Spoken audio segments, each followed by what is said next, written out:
So in this video, I'm going to give you guys the 5 questions that has helped us close over 7,488 life insurance policies over the phone.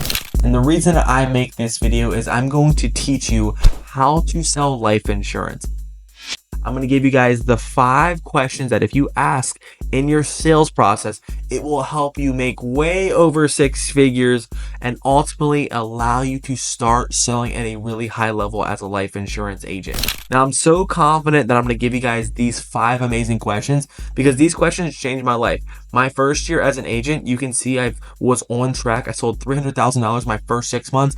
Ended up my first year selling over $500,000 of final expense. And just last month, my agency, Legacy Family Life, uses these 5 questions in their script, and they sold over $868,000 of final expense life insurance over the phone. And we are closing a ton of people with these questions and generated over 889 sales last month because of these 5 questions. And all because I asked these 5 simple question in my presentation I want to give to you today. My promise is that if you watch this, you'll make more money nearly instantly after watching this video. You will no longer suck at selling life insurance like most people, and most importantly, you will have the tools to literally close anyone. So let's jump into it. Question number 1 that you have to have in your script, that you have to ask in your sales process, that you have to go through and sell people with, is that you need to ask this most important question. That's question number 1.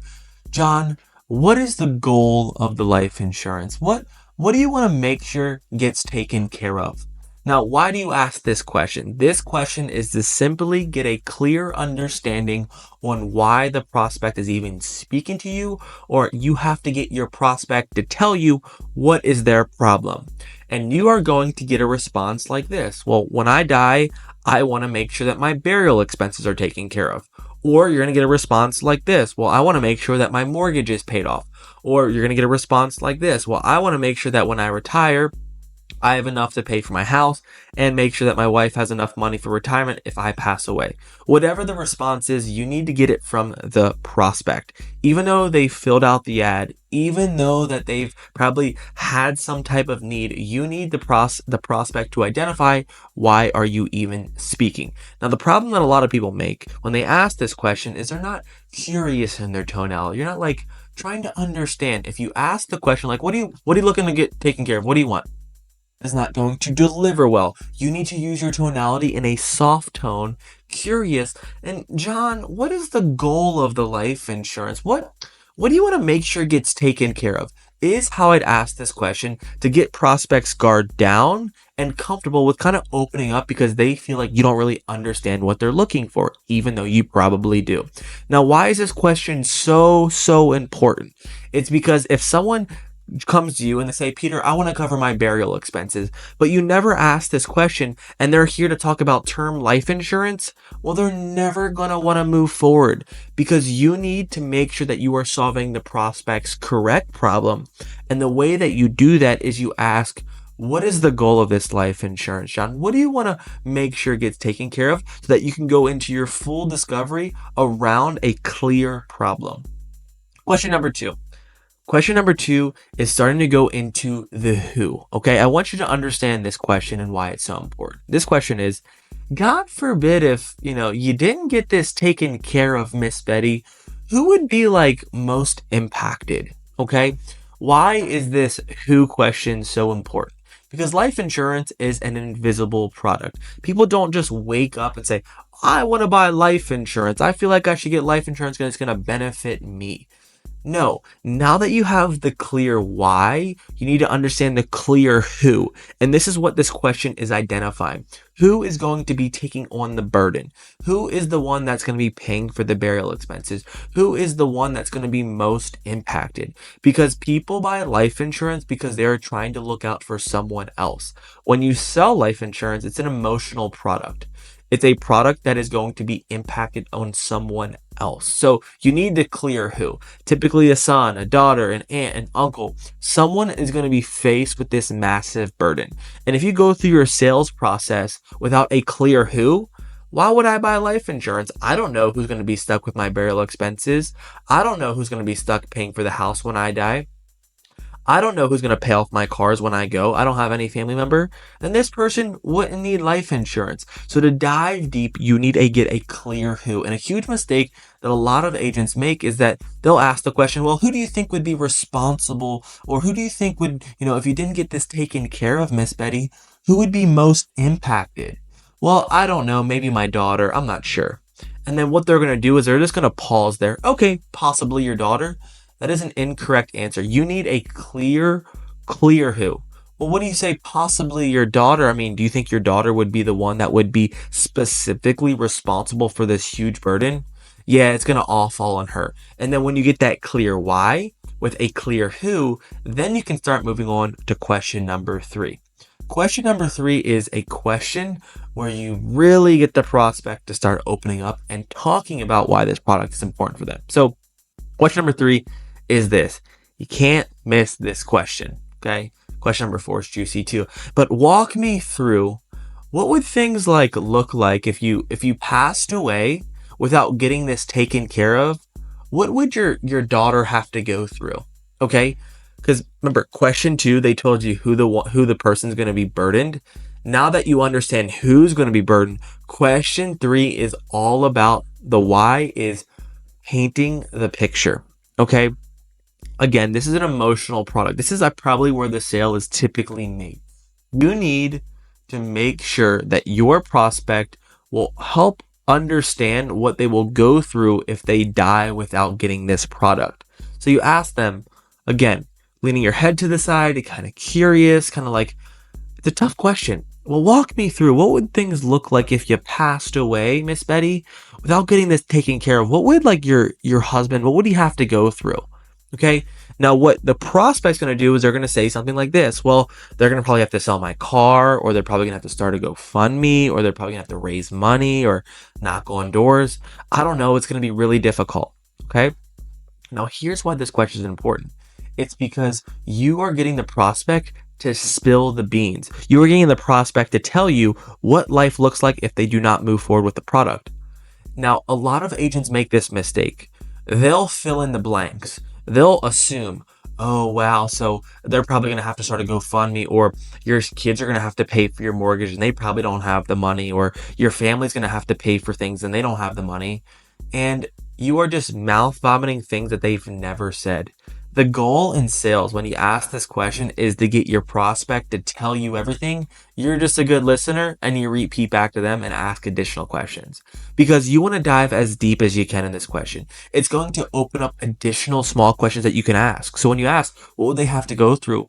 Oh, I don't know, that they're going to have to start a GoFundMe. You can then ask additional questions like, wow, and how would that make you feel knowing that if something happened to you and your husband had to start a GoFundMe, how would that make you feel? Oh, it would make me feel terrible. Wow, and I guess, has this been heavy on your chest lately? And they can start really diving in and explaining the emotional burden that they feel, knowing that their loved one would have to go through a really tough time because they don't have this problem solved. Question 3 is juicy. You have to ask this question.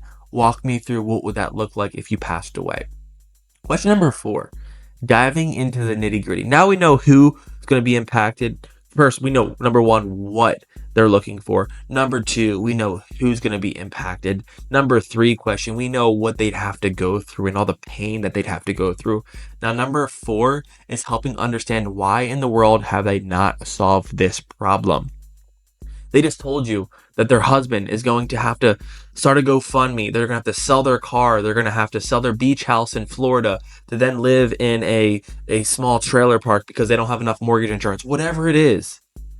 In your mind, you're like, why haven't you solved this problem? And now you're trying to understand the obstacles. Why Miss Betty hasn't decided to move forward. Why Mr. Jim Tom hasn't decided to pull the trigger and start making this payment to protect his family. So here's the question. Gotta fill me in. I mean, have you been looking around for something like this for like a while now? And here's a response that you're gonna get. Oh yeah, I've been looking for a few months. I've been looking off and on for a few months. I've been kind of shopping around, or I haven't really gotten to it yet. I've looked at some options. Some guys came over, but I never really, decided to move forward. Now this question will help you understand what type of stage of buying are they in. Are they ready to do this thing? Or you're going to find what has held them back. So an additional question that you're going to add on as a second 4.1 question would be, wow, I mean, it sounds like you've been looking around for so long now. I guess, what has been the reason that you haven't decided to kind of move forward with things? What's been kind of holding you back? And they might tell you, well, if I die, everything's been too expensive, or they're trying to put me with a waiting period, or they're telling me that I have to go take a medical exam, or they're telling me that, I can only get 50,000. There's a lot of these constraints that buyers feel. So guess what? If you can solve for X, if you can solve for that problem, if someone says, well, it's too expensive, and you can find them something that fits into the budget, do you think they're going to buy? They're going to buy. If a buyer tells you, well, everyone's trying to get me a medical exam, I don't want to do that. If you could say, hey, if we could find you something without a medical exam, would that be helpful for you? Absolutely. If someone tells you that, I can only get 100,000, I want 300,000. If you can find them a plan with $300,000 and you can solve for that problem, do you think they're going to buy? And the answer is probably yes. So they want the life insurance. You know they need it. They know they need it because you just open them up. But you have to figure out, why haven't they moved forward? It's like, why haven't you gotten the six-pack that you've wanted? You know how to do it. You know how to go to the gym. You know how to eat healthy. You know how to move your body, be in a calorie deficit. But why haven't you done it? Well, I don't have a accountability coach. So as long as you have an accountability coach, there should be nothing holding you back, right? Yeah, that's right. And then you can move forward. Okay. So really, really in-depth question that helps you understand the obstacles that you can solve for to close the deal. Question number 5 is now a commitment question.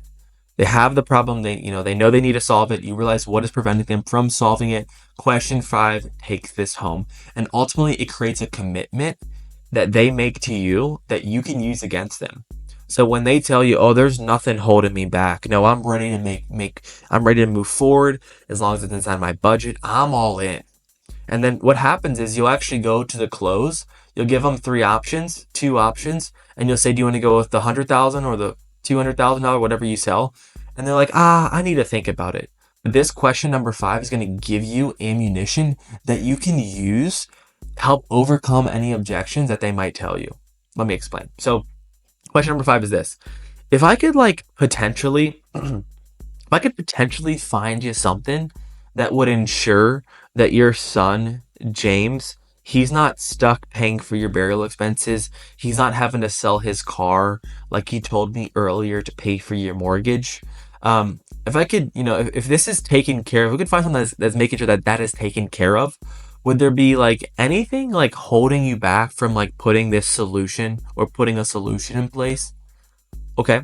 So if I could potentially find you something that would ensure that your son, Jimmy, okay, that you love, that you told me earlier, if I could find you something that would solve that problem, make sure he's not stuck paying for your burial expenses, make sure he's not selling his car. If I could potentially find you something that's going to solve that problem for you, would there be anything holding you back from moving forward today or putting a solution in place? Okay.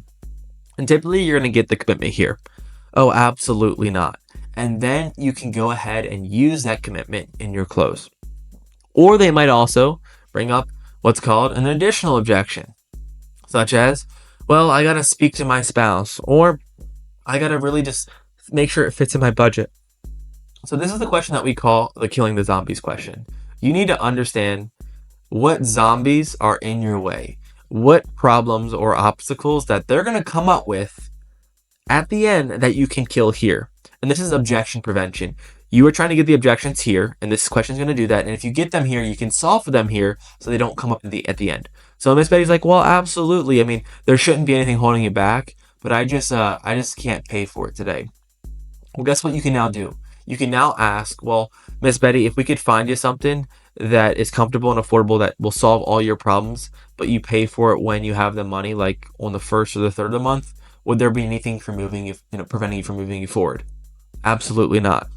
She's saying that as long as that you can find something that fits inside of her circumstances, she'll buy. Or you might ask this question, they might be like, yeah, absolutely. I mean, I'm okay with moving forward, but I need to speak to my spouse. A lot of people are going to wait to the end of the call to try to overcome that. Instead, you need to understand here. Well, when you say you need to speak to your spouse, just so that we're like on the same page, I never want to overstep. What specifically would you need to, kind of go through with your spouse so that we can make a decision together? Well, I got to make sure that he's okay with me, moving forward with this. Oh, okay. So it sounds to me that you need his permission. Okay, I gotcha. And just like hypothetically, if your spouse was here right now, do you think they'd be upset at you for getting a policy to make sure that they're not stuck paying $100,000 for your mortgage? Do you think they'd be really, really upset at you? Probably not. So even if they told you no, it sounds like that you would still want to move forward to make sure that they're taken care of, right? Yeah. So spouse aside, this is something that they need in place, right? Okay. And then you've just overcome that spouse objection that will come up in the evening of the sale, which is the close. So, guys, these are the 5 questions. We'll go through them really, really quick. Number 1 is, what is the goal of the life insurance? What do you want to make sure gets taken care of? Get the clear why. Question 2, God forbid, Miss Betty, if something, if you didn't get this taken care of, who would it be that would be most impacted? My son. Target on the back. Question number 3 is, walk me through, what would things look like if you passed away without getting this taken care of? What would your son Jimmy, what do you have to go through? And the prospect will then share with you all the pain, all the struggles, and all the circumstances that this individual will go through if they don't get this solved, and they will have to paint the picture. Question number 4 is, kind of fill me in. Have you been looking for like something like this for like a while now? Understanding why hasn't the prospect moved forward because they have a clear problem. And then question number 5, if we could find a solution that would give you the peace of mind, that would make sure we could find something that your daughter is not stuck with the burial expenses and your daughter is taken care of, would there be anything holding you back from putting that solution in place? And then they might tell you what is, and that is the zombies that you must kill here, not at the end. And I promise you guys, if you use these 5 questions, you will close deals, you will unlock more sales, you will be a winner when it comes to selling life insurance, and ultimately you will make more money. Love you guys. Hope this video helps you close more deals, and I'll see you in the next one. Take care. Cheers.